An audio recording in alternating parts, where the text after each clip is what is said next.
I started this relationship looking for reasons to like him, but I ended it fighting against all the reasons that I hated him. I have so many people tell me this. They spend years wondering, what's wrong with me? Why can't I just focus on the good? There is good that's there. Why can't I just stay focused on that and move on? Everyone has some bad. So why can't I just do this? I want to address this today. Welcome to the Covert Narcissism podcast. I'm your host, Renee Swanson.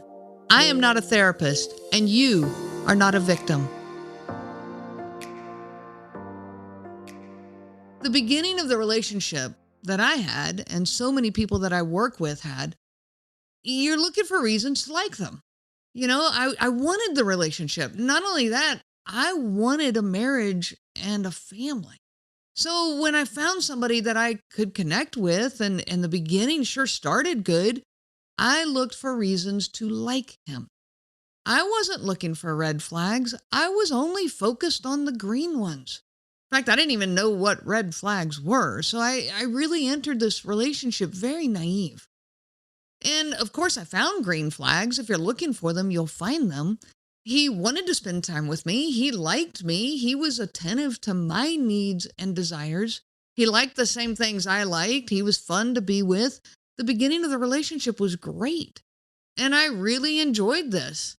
And I often have people ask me, when was the first time that you saw the narcissistic anger or the narcissistic rage? And if you've listened to my podcast, you've heard the story. It was the toothpaste story, all right? It's when we're on family vacation and he came out of the bathroom and he had toothpaste on his mouth, and I told him he had toothpaste on his mouth, and this anger came out that I didn't understand. It was a very just rageful answer. It was very short and quick, and it was over, but it was very shocking.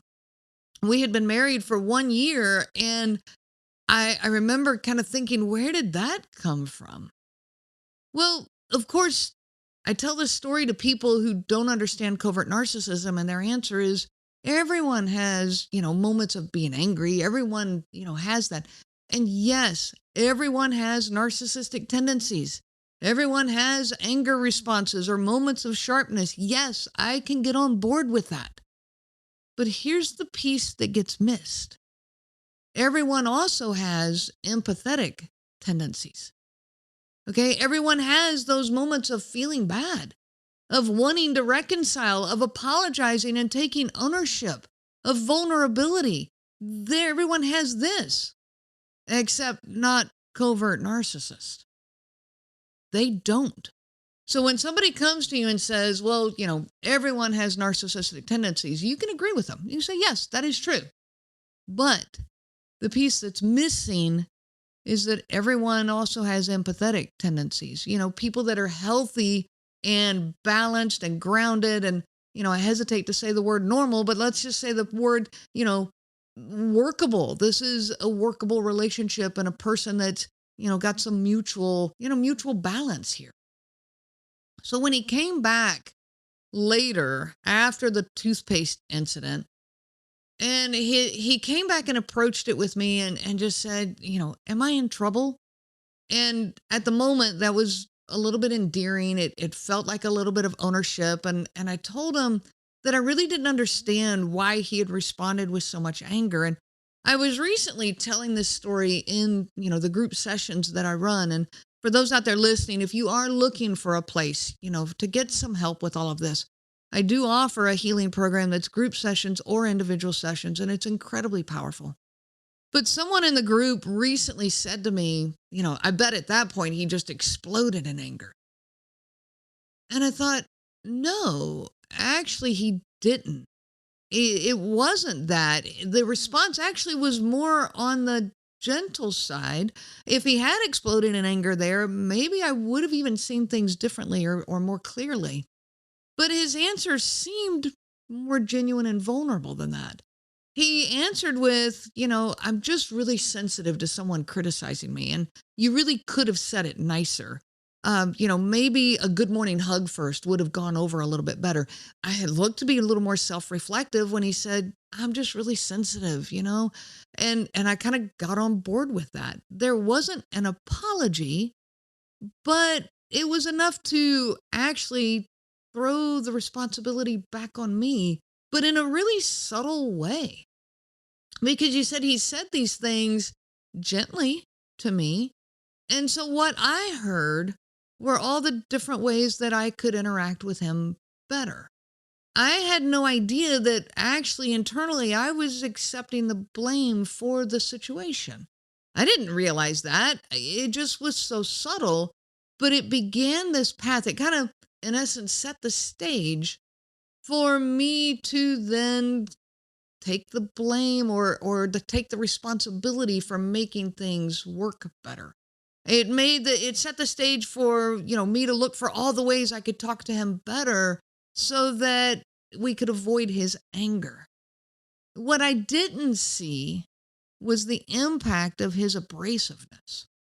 I didn't see the lack of apology. I didn't see the stage being set for the angry outburst to be my fault. Can you remember the first time that stage was set for you? The first time that you started to take that responsibility and maybe kind of run with it? The first time that you started to change you in order to avoid the anger, working on different ways to say things better and all of this? There's nothing wrong with doing some of that in a relationship. Of course, I want to learn how to talk more gentle to my partner, but it set the stage for all of it to be my fault. I want to go into some scenarios here that you might relate with. Let's say, you're in the kitchen and you're cooking dinner and you make a tiny comment. I can't find the sugar. I must be out. Well, that's all it takes for their reactiveness to ignite. You never really do put things back where they belong. It's amazing you can find anything that you're looking for here. And you never replace anything that we run out of. So, we don't have half the stuff we need most of the time anyway. Well, the next day, what do? You make sure you go to the store. You make the list of all the things you're out of. Okay, sugar, milk, eggs, bread, cereal, potatoes, toothpaste, toilet paper, and so on. All the things. And you make sure you're thinking ahead and you get, things ready to be replaced if they're close to being gone. And so you get ahead of this. All right, I can fix this. So you get home, you put it all away. You're actually feeling a little pleased. This will make life smoother. Maybe this was a good thing that he interacted with me this way and told me this. I should have been more on top of it, and I can take care of this. So, that night you're making dinner and he comes in. And by the way, I know I say he. In my situation, it was he. I don't want to take anything away from the guys who are living this too. So I do understand that this could absolutely happen with a woman. So he barks out, I don't suppose you went to the grocery store today. Well, I did. I got us all caught up on everything we need, and I'm feeling proud about this. And so I tell him that. And the response I get, well, how much money did you spend on that? So you tell him the amount. It was within our budget. But the reactiveness fires up again. We're going to be broke trying to feed this family. Inflation is so bad, we're never going to get ahead. When is Johnny going to start working anyways? He's old enough. It's about time for him to start contributing to this household. And there it goes again. We're back in this narcissistic rage. That night, you can't sleep. Your mind is in overdrive, trying to figure out, okay, I got to figure out how to save money. By the way, he is sleeping soundly beside you. But you're the one going through all the ways to fix this. How can I save money? What can I do? How can I cut corners? What about Johnny? Does he need to get a job? How old is he? How's schoolwork going? So the next day, you start collecting coupons for next week's groceries. You start hunting for all the sales, you make notes, you plan your grocery trips accordingly, and you cut that grocery bill that was already within budget by 25%. But yet, when next week comes, he complains that you didn't buy the regular kind of bread. How come you got this? How can I eat this crap? Where'd you get this anyways? So you let him know, well, I was trying to cut corners and trying to work within a better budget. Well, this isn't the way we're going to do it. You're going to have to fix that. I can't believe you thought this would be okay. No grace. No, hey, thank you. I appreciate you trying to do that. I really would prefer the other bread. So maybe we can cut the corners somewhere else. No give, no empathetic tendencies. Now here comes the weekend. And he decides that he's going to cook lunch for you. Okay, awesome. Looking forward to that. Well, he's thumping around in the kitchen, starting to dig through the pantry, and then the yelling begins. Where's the dang garlic powder? I don't know how to find anything in here. You just got too much stuff in here. And this is, I don't know how you can make anything work in here. So you quietly walk over, you pick up the garlic powder, and you just hand it to him. And he says, well, you could have just told me where it was. Again, no empathetic tendencies. Instead, he continues, you really should just organize this pantry. I can't tell what half the stuff is in here anyways. I can't believe you can ever find anything. So what do the next day? You go to work. You pull out all the stuff. The oils, the spices, the herbs, the pastas, the breads, the chips. You pull it all out.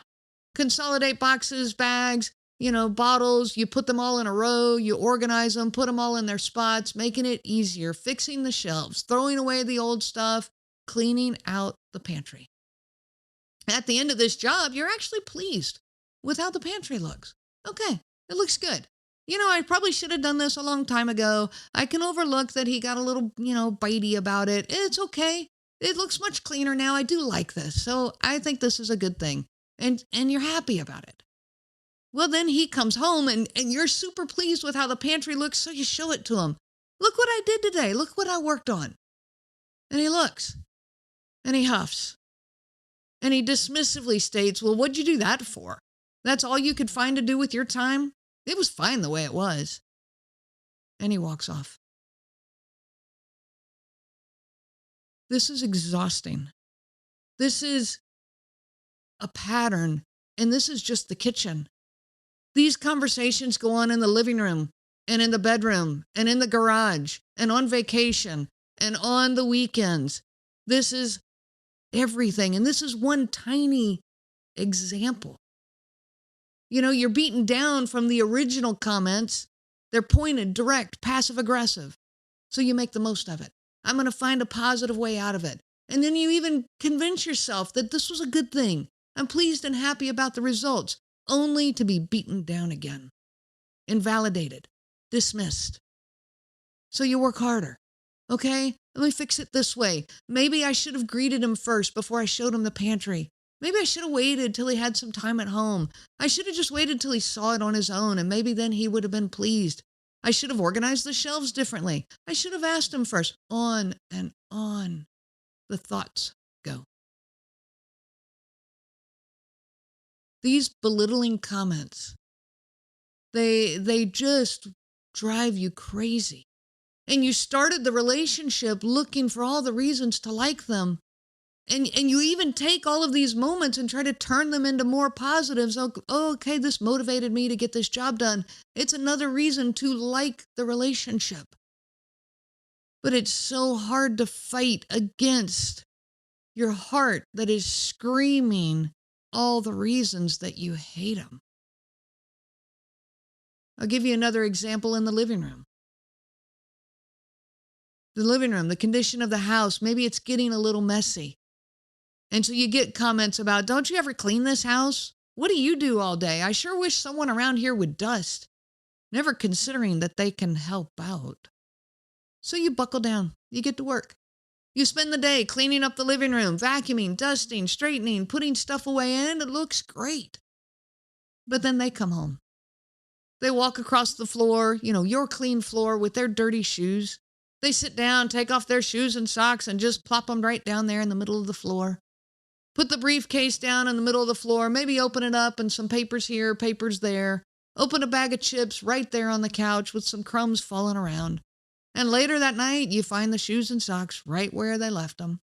The briefcase is still there in the middle of the floor. The bag of chips, which maybe was on the coffee table left there, is now knocked off because the dog got into it. And there's crumbs everywhere. Well, the next morning, even though you spent that whole day cleaning the house, the next morning they get up and they complain about how messy the house is. And then as they're trying to get out the door, well, I can't find my shoes. I'm trying to leave for work and I can't find my shoes. And you know what? Nothing ever is clean up and organized around here. So in frustration, he runs over to grab his shoes and he steps on a bag of chips and sharply says, well, would you at least pick the trash up around here? Never mind you that it's his trash. But what have you learned? You've learned to put his shoes and his briefcase by the door where he looks for them, even though he forgot to put them there. You learn to put his socks in the laundry. You learn to clean up the bag of chips and any other food or trash that he left lying around. And you work extra hard to make sure that his mornings and any other time of the day goes smoothly. Yet he storms out of the house, frustrated, and stating loudly, no one ever cares about me around here. I have to do everything myself. No recognition. No empathy. Again, these examples are just about the kitchen and the living room.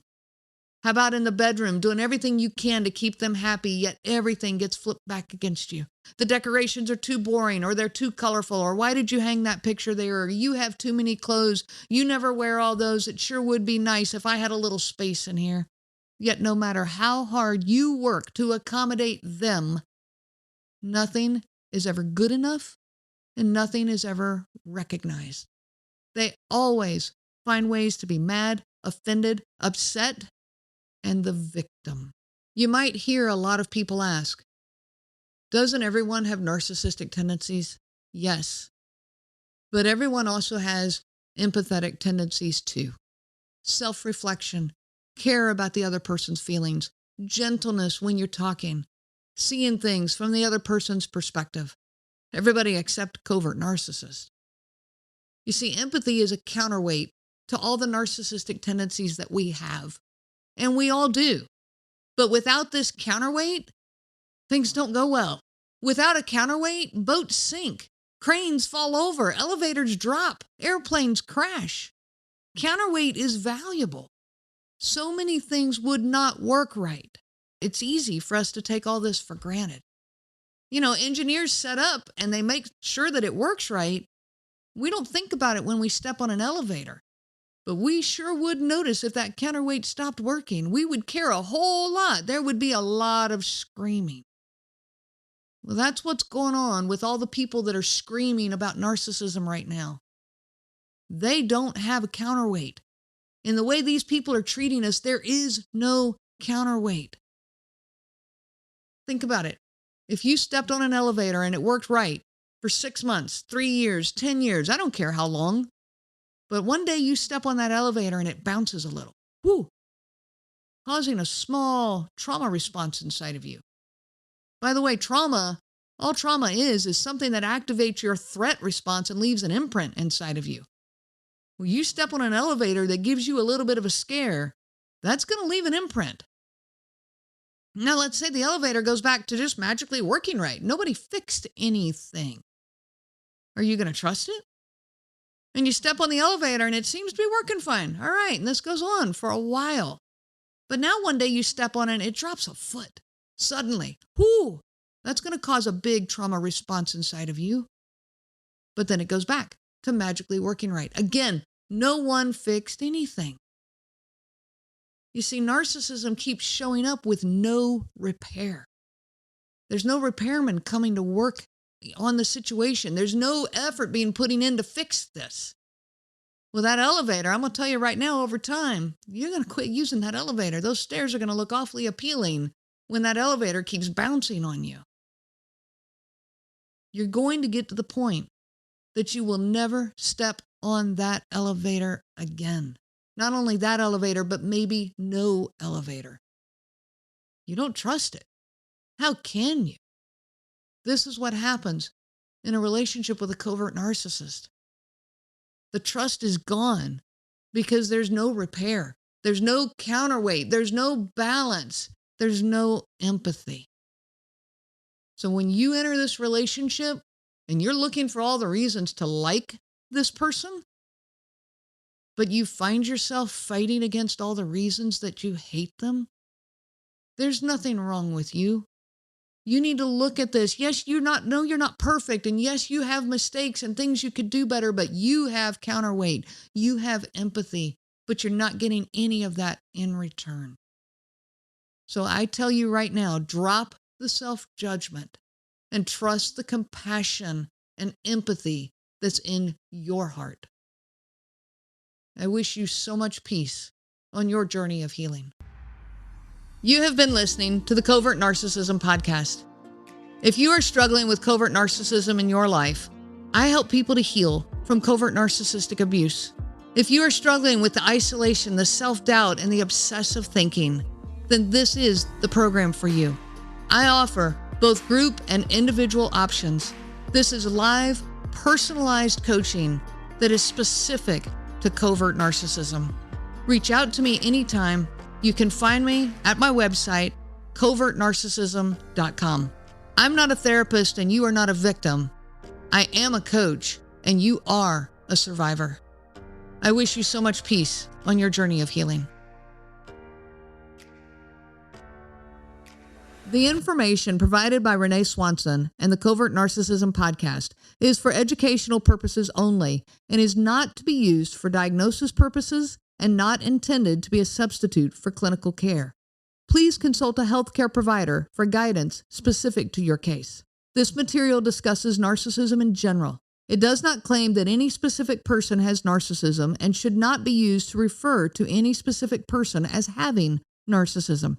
Permission is not granted to link to or repost this material to support an allegation or a claim that any specific person is a narcissist.